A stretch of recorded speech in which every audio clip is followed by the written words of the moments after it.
Buenas, ¿qué tal? Muchas bendiciones. Felices Pascuas por anticipado.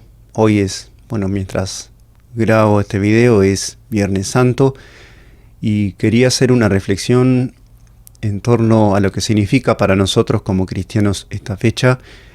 Y son siempre oportunas las observaciones que se hacen alrededor de lo que Jesús hizo en este momento que estamos recordando ahora. De acuerdo a lo que se celebra tradicionalmente y a cierta aproximación basada en la Biblia, sabemos o creemos que Jesús murió un Viernes Santo, muy probablemente, aunque no hay tanta certeza alrededor de eso.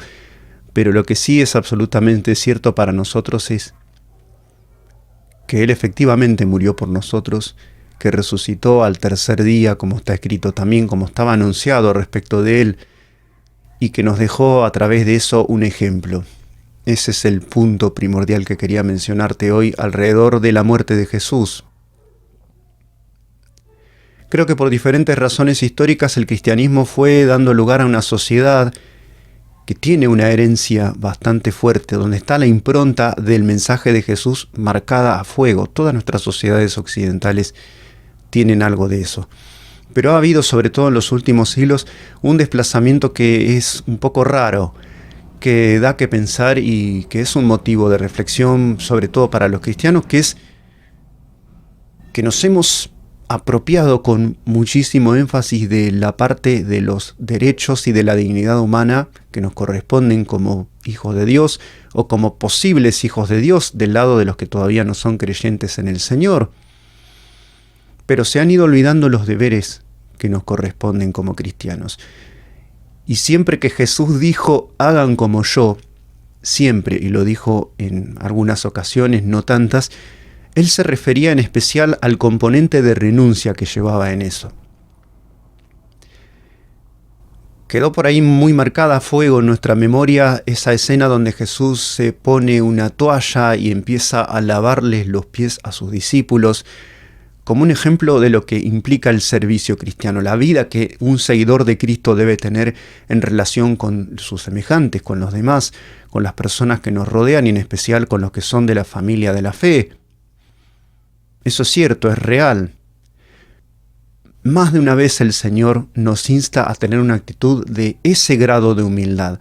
Jesús, siendo Dios, se hizo hombre, o sea, ya todo el grado de renuncia que cabía en este acto de venir al mundo.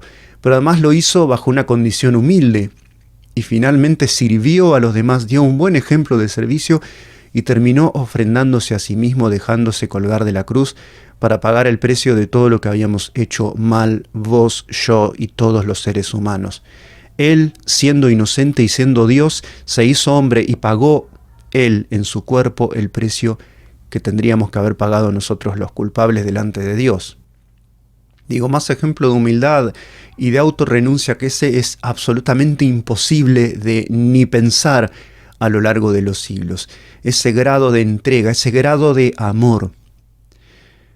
Este es el concepto que tenía y que nos enseña Jesús acerca del amor. El amor es fundamentalmente dar.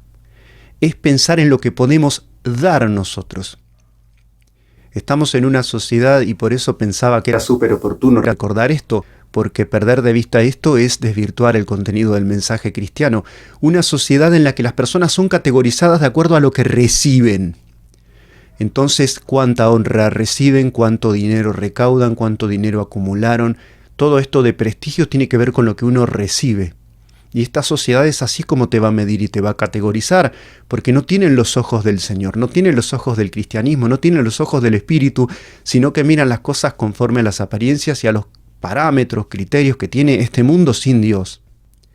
Pero Jesús dijo, más bienaventurado es el dar que recibir. Es ahí donde está el hincapié del Señor, en poder darlo todo. Es muy notable que todo el problema que está teniendo nuestra época, nuestra sociedad, incluso las relaciones internacionales, se relaciona con los derechos que cada uno reclama tener sobre otras porciones que otros también se adjudican a sí mismos. Entonces hay un tire y afloje y un choque, una colisión de voluntades y, por decirlo así, entre comillas, de derechos que se superponen unos con otros.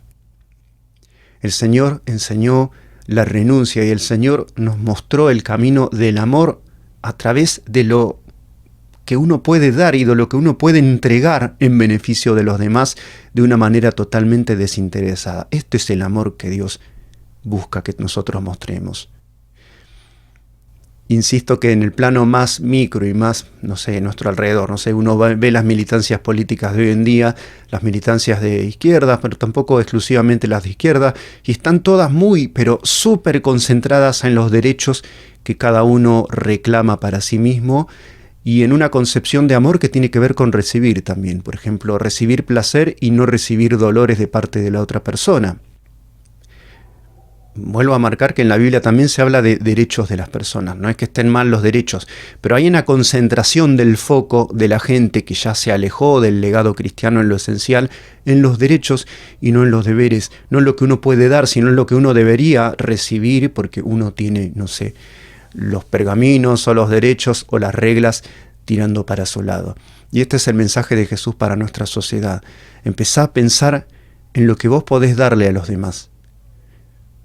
Hace poco veía un video de David Platt donde hacía una reflexión sumamente curiosa que, no me pareció para nada que fuese atendible. Él arriesgaba una interpretación de por qué hay crisis de vocaciones en las iglesias evangélicas. Contó una cosa muy curiosa, que es que para ir a una zona del África, al lóbulo ese del centro occidental de África, que es bastante arriesgado, es un lugar bastante complicado, y él mencionaba el curioso hecho de que de las 50 personas que se anotaron para ir y fueron a esas misiones en el occidente africano, eran 48 mujeres y 2 varones. Lo que él arriesgaba como interpretación era que el consumo de cierto tipo de productos espiritualmente tóxicos, digamos así, a través de las redes, cosas que tienen que ver con las bajas pasiones varoniles, suponía David Platt, hace que los hombres no se sientan a la altura y no puedan ser ni pastores ni misioneros, nada que implique una consagración total al Señor.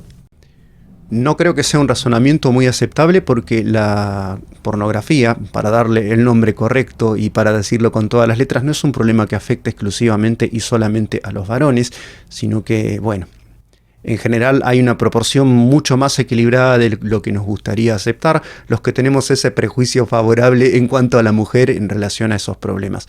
Pero la verdad es que no creo que sea una buena explicación. Una mejor explicación está relacionada con lo que yo creo que tiene que ser el motivo de reflexión como iglesia en esta Semana Santa. Y es que los varones están siendo educados para recibir, para acumular, para ganar posiciones, para lograr un cierto prestigio y reconocimiento. Influencia lo llaman, es un título eufemístico, pero tiene que ver con el poder, el reconocimiento y el prestigio ante esta sociedad incrédula.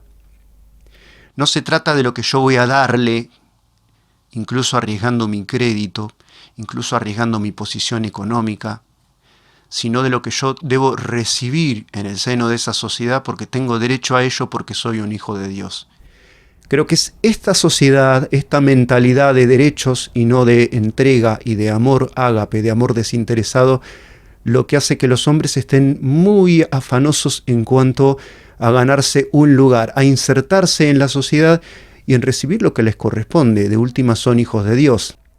Esa es la interpretación que arriesgo yo personalmente en cuanto a por qué hay crisis de vocaciones. Hay crisis de vocaciones en un montón de ámbitos, y no solo en el cristianismo, o para hablar más estrechamente el cristianismo evangélico. Está faltándole amor a nuestra sociedad. Quiera Dios que esta Semana Santa, después del periodo de reclusión que hemos tolerado como congregaciones, sirva como motivo de reflexión respecto de lo que Jesús estuvo dispuesto a dar. Y Él dijo eso: sean imitadores de mí en cuanto al amor. Nadie tiene mayor amor que este, que el que da la vida por sus amigos. ¿Cuánto estás dispuesto a dar vos para el Señor? ¿A cuánto estás dispuesto a renunciar? Hacete esa pregunta todos los días. El Señor quiere que seamos semejantes a Él, incluso en ese ejemplo de ser una ofrenda, un holocausto totalmente entregado a la causa de salvar a las personas. No hay nada más noble ni nada más hermoso que podamos conseguir en la vida. No se trata en este caso de derechos, sino de lo que nosotros le debemos al Señor por habernos redimido de nuestra vana manera de vivir y de la certeza de que sin Él estaríamos bajo condenación. Así que con esta reflexión me despido de vos, que tengas felices Pascuas y que pases una Semana Santa en su presencia y absorbiendo lo que el Señor tiene para esta generación, que tiene muchos retos por delante y a la que le van a caer encima, no nos cansamos de repetirlo, desafíos que quizá no hubo que afrontar en otros tiempos, en una intensidad diferente por lo menos. Bendiciones.